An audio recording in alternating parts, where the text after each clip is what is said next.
Ibu-ibu sekalian yang dirahmati oleh Allah Subhanahu wa taala, puji syukur kehadirat Allah Subhanahu wa taala. Mari kita bersyukur kepada Allah Ta'ala dengan mengucapkan Alhamdulillah, mengakui seluruh nikmat ini datangnya dari Allah Subhanahu wa Ta'ala. Mata kita masih melihat, telinga kita masih mendengar, lisan lidah masih bisa berucap, kaki masih bisa melangkah, sehingga dapatlah kita berkumpul hari ini di sini. Semuanya adalah nikmat karunia dari Allah Subhanahu wa Ta'ala.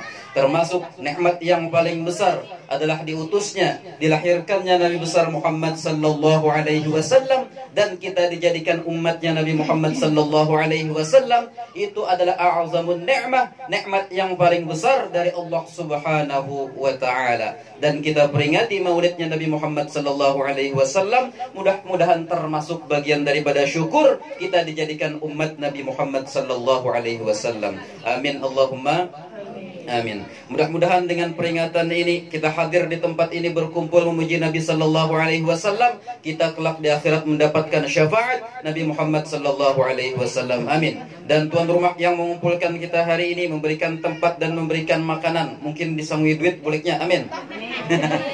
Amin ya rabbal alamin. Mudah-mudahan dikabulkan hajat dunia akhirat, diberikan kesehatan, keafiatan badan tubuh, zuriat dan soleh dan salihah sampai hari kiamat. Amin Allahumma amin. Kita semua yang hadir di tempat ini tidak ada hajat di hati kita, melainkan berdiri dari tempat ini dikabulkan oleh Allah Ta'ala. Bila ada sakit di dalam tubuh kita, disembuhkan oleh Allah Ta'ala. Amin Allahumma amin. Dan bila ada bala bencana musibah sedang menimpa kita, mudah-mudahan segera diangkat oleh Allah Subhanahu wa taala dengan berkah maulid Nabi Muhammad sallallahu alaihi wasallam. Kemudian mari kita bersalawat kepada Nabi sallallahu alaihi wasallam. Allahumma shalli ala sayidina Muhammad. Allahumma shalli wa sallim wa barik alaihi wa ala alihi. Mudah-mudahan salawat ini selalu tercurah dari lisan lidah kita kepada Nabi Muhammad sallallahu alaihi wasallam, orang yang paling kita cintai. Tidak ada apapun di hati kita yang lebih kita cintai melebihi cinta kepada Nabi Muhammad sallallahu alaihi wa alihi wasallam. Kita beriman kepada Nabi Muhammad sallallahu alaihi wasallam meskipun belum pernah melihat wajahnya. Allahumma inna amanna bi Muhammadin sallallahu alaihi wasallam. Ya Allah, kami beriman kepada Nabi Muhammad sallallahu alaihi wasallam walam narahu, padahal kami belum pernah melihat Nabi Muhammad sallallahu alaihi wasallam. Famatti'na bi ru'yatihi, maka ya Allah karuniakan kepada kami ya Allah nikmatnya memandang Nabi Muhammad sallallahu alaihi wasallam walau fil manam, meskipun hanya di dalam mimpi. Amin Allahumma amin. Nah, mudah-mudahan hadir di tempat ini tuan rumah dan kita yang hadir mendengarkan maulid, mudah-mudahan mimpi Nabi Muhammad sallallahu alaihi wasallam. Jangan mimpi hantu aja tiap malam. Malam ini kuntilanak, malam esok pocong, begiliran tiap malam ganti-ganti hantu. Senunuh mimpi bulan gugur ke rumah, bulan balah sekali bebuncalak, ulit laki tak kamuha. But dia pulang bakantut, nah haro bau hopok. Ya ada. Mudah-mudahan sekali-sekalilah kita mimpi Nabi Muhammad sallallahu alaihi wasallam, meskipun hanya sekali dalam hidup kita mimpi Nabi sallallahu alaihi wasallam. Itu adalah tanda kabar gembira dari Allah Ta'ala bahwa kita diridhai oleh Nabi Muhammad sallallahu alaihi wa alihi wasallam. Ibu sekalian yang dirahmati oleh Allah Subhanahu wa taala, mencintai Nabi sallallahu alaihi wasallam itu hukumnya wajib. Termasuk pokok iman adalah mencintai Nabi Muhammad sallallahu alaihi wasallam. Sampai Nabi bersabda, la yu'minu ahadukum, tidak beriman salah seorang dari kamu. Sebagian mengartikan tidak sempurna iman kamu, hatta akuna ahabba ilaihi, sampai aku lebih dicintai olehnya, min waladihi, daripada mencintai orang tuanya, ada anaknya, wa walidihi, dan orang tuanya, wan nasi ajma'in, dan manusia seluruhnya. Jadi kalau kita ingin dianggap beriman oleh Nabi sallallahu alaihi wasallam, hendaklah di hati kita mencintai Nabi Muhammad melebihi cinta daripada yang lainnya. Mudah-mudahan cinta ini tumbuh di hati kita dengan sering-sering menyebut nama Nabi Muhammad sallallahu alaihi wasallam. Karena kata orang, min alamatil hubbi kathratu dzikri ismi man mahbub. Manil mahbub, siapa orang yang bila tanda cinta kita kepada orang, maka sering kita menyebut nama-nama orang yang kita cintai itu. Ibu sekalian yang dirahmati oleh Allah Subhanahu wa taala, mencintai Nabi Muhammad sallallahu alaihi wasallam itu akan membuat hati kita ini lembut. Dan kalaulah kita sudah mencintai Nabi Muhammad sallallahu alaihi wasallam, maka cinta-cinta kepada yang lainnya itu akan mengikut. Tidak mungkin orang mencintai Nabi Muhammad sallallahu alaihi wasallam kemudian hak-hak kewajiban-kewajibannya kepada yang lain tidak tertunaikan. Kalau kita di hati kita sudah cinta kepada Nabi Muhammad sallallahu alaihi wasallam, seorang suami cinta kepada Nabi Muhammad sallallahu alaihi wasallam, maka dengan cintanya kepada Nabi Muhammad pastilah kewajibannya kepada istrinya tertunaikan. Jadi kan jangan cemburu laki cinta kepada Nabi Muhammad kainan sudah dicintainya lagi enggak. Tidak. Jadi kalau kita cinta dengan Nabi Muhammad, maka kewajiban kepada istri pasti tertunaikan. Seorang istri bila cinta kepada Nabi Muhammad sallallahu alaihi wasallam, maka kewajibannya kepada suaminya pasti tertunaikan. Seorang anak bila cinta kepada Nabi Muhammad sallallahu alaihi wasallam, maka bakti kepada orang tuanya pasti tertunaikan. Karena cinta kepada Nabi Muhammad sallallahu alaihi wasallam itu adalah pokok segala kebaikan.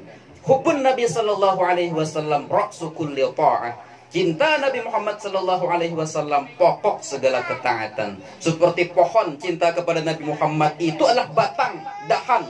Kalau cinta kepada yang lain-lain itu adalah ranting, daun-daunnya. Kalau pian ambil batangnya, maka dapat segerataannya. Tapi kalau pian cuma ambil buahnya, ambil rantingnya, ambil daunnya, maka batangnya tertinggal, hanya dapat sedikit. Tapi kalau kita ambil cinta kepada Nabi Muhammad sallallahu alaihi wasallam, penuh di hati kita dengan cinta kepada Nabi Muhammad sallallahu alaihi wasallam, maka mencintai yang lain itu bujur seberatan yang keempat. Tapi kalau orang tidak mengambil dahan ini, maka jangan-jangan cintanya akan salah. Sehingga kekanakan ini kadang-kadang mengidolakan orang-orang kafir, le men ho, jangan menyambatnya gini kali kita ya lah. Nah, itu orang Korea, opa-opa Korea nang pinabungas kisahnya. Kenapa lagi ya? Ngaran-ngarannya macam-macam. Ulun kita tapi hafal.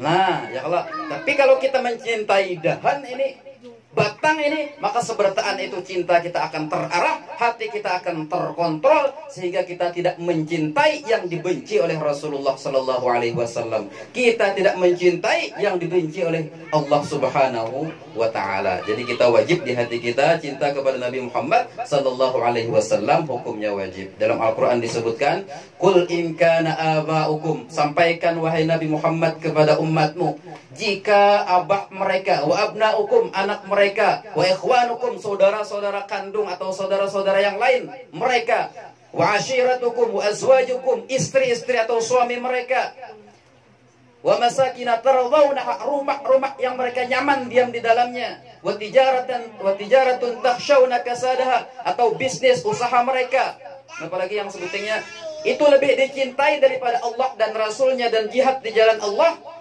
fatarabbasu, maka tunggulah kehancurannya, hatta ya'tiyallahu bi amri, sampai Allah Ta'ala menghancurkan macam-macamnya. Jadi wajib kita mencintai Allah melebihi orang tua, melebihi anak, melebihi istri, melebihi bini, apalagi pacar aja. Nah, jangan sampai ya Allah, melebihi rumah, melebihi bisnis, melebihi usaha kita, apapun usahanya. Usaha berjualan di pasar Tungging, usaha berjualan di pasar Baimbai, usaha berjualan di pasar Badudi. Nah, itu tadi Baimbai, ini Badudi ulang ya Allah.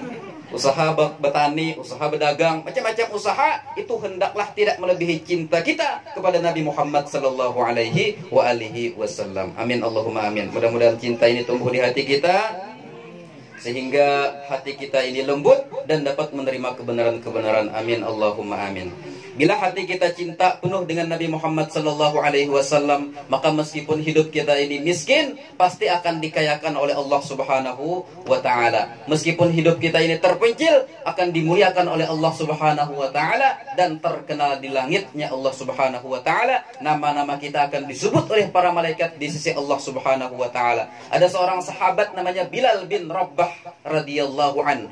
Orangnya budak, awalnya budak, miskin, awaknya kada ada bungas-bungasnya, hitam, legam, sampai tidak ada yang terlihat dari wajahnya kecuali hanya giginya saja. Karena saking hilangnya orang Habasyah, orang Habsi, orang Negro. Jadi kalau di padang tarang pun hanya kada kelihatan hanya giginya. Kita ini hirang, tapi hirang laginya.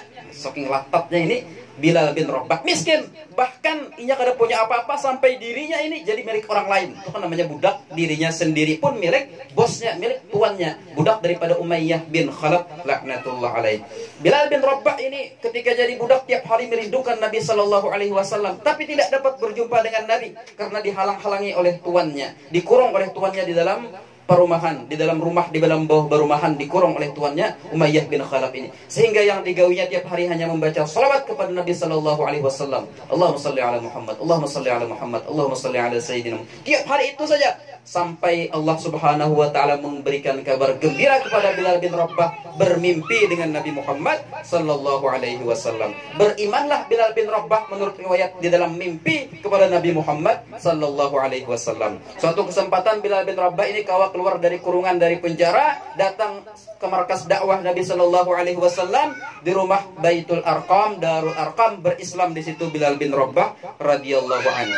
Ketahuan oleh tuannya Umayyah bin Khalaf, ditangkaplah Bilal ini, disiksa, dicambuk, dipukuli, dicucuk, dilukai sudahnya sampai siksaan yang paling parah. Bilal bin Rabah ini dijemur di padang pasir yang panas terik, dibantang awaknya, kada sing bajuan betilanjang, kemudian ditindihi dengan batu besar di atas tubuhnya, di atas perutnya. Panasnya Arab itu panas daripada di kita sini. Di kita sini paling panas 35 derajat Celcius ya, kalau nang rancaknya 30 sampai 31 derajat Celcius itu kan sudah menggantang panas, kita tahan dok keluar rumah aja. Paluh leher ya kalau. Nah di Arab itu sampai 50 derajat Celcius, panas luar biasa. Pian nukar es batu, andak di Surambi, baya mentok lawang, buka lawang sudah jadi banyu. Nah, es batunya saking panasnya, apalagi di padang pasir, di situ dibantang Bilal bin Rabah, dipaksa kafir. Ikam Bilal, budak kafir kada, amun kada kafir kami siksa batu tarusan berhari-hari nang kaya ini. Ujar Umayyah bin Khalaf. Kada mau kafir si Bilal ini sampai tidak mampu berucap apa-apa lagi selain ahad, ahad, ahad. Hanya mampu berucap ahad, ahad, ahad. Allah Esa, Allah Esa, Allah Maha Esa. Itu yang sampai diturunkan surah Qul huwallahu ahad. Katakanlah Allah itu Maha Esa. Allah itu Maha Esa, lam yalid walam yulad, tidak dipernahkan dan tidak mempunyai anak dan juga tidak dilahirkan. Itu Bilal bin Rabah radhiyallahu an. Jadi asalnya budak sampai Abu Bakar Siddiq radhiyallahu an lalu melihat Bilal disiksa, ditawarnya lawan Umayyah. Wahai Umayyah, berapa ikan menjual budak ini? Ujar Umayyah, budak ini sudah tidak ada manfaatnya bagiku. Kujual, tapi kujual mahal. Sekian harganya nang mahal. Mungkin ini kujual 70 juta nah lawan ikan pun ikan menukari. Ternyata Abu Bakar menyanggupi. Kutukari wahinian jua Bilal bin Rabah ini. Ditukarilah oleh Abu Bakar Siddiq, kemudian dimerdekakan oleh Abu Bakar Siddiq radhiyallahu an. Merdeka Bilal, berkumpul dengan sahabat-sahabat Nabi sallallahu alaihi wasallam di Baitul Arqam yang pada saat itu kurang lebih 30-an jumlahnya. Hanya 30 orang yang beriman dengan Nabi sallallahu alaihi wasallam. Di rumah ini berapa orang? Itu 2 3 4 5 100 sekian anggap. Nah, lebih banyak daripada sahabat Nabi di awal Islam. Jadi Bilal bin Rabah itu awalnya luar biasa sakit hidupnya. Tapi kemudian ketika Nabi sallallahu alaihi wasallam Isra Mi'raj, Nabi sallallahu alaihi wasallam Isra Mi'raj itu piknik berjalanan ke neraka. Ujar Nabi Muhammad, kulihat yang paling banyak penduduknya adalah perempuan. Berjalanan ke surga, kulihat penduduknya paling banyak adalah orang-orang miskin. Nah, hendaklah masuk surga miskin. Tapi sabar dengan kemiskinan. Kalau pian ditakdirkan Allah Ta'ala sugih, syukur dengan kesugihan. Jadi Nabi Muhammad berjalan ke surga. Ternyata di surga kata Nabi Muhammad mendengar langkah kaki. Kudekatkan telinga, ini langkah kaki siapa?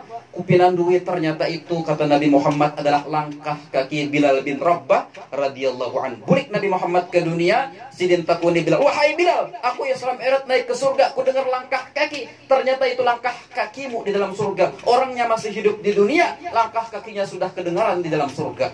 Jadi mulia sekali Bilal bin Rabah radhiyallahu anhu. Apa amalanmu wahai Bilal?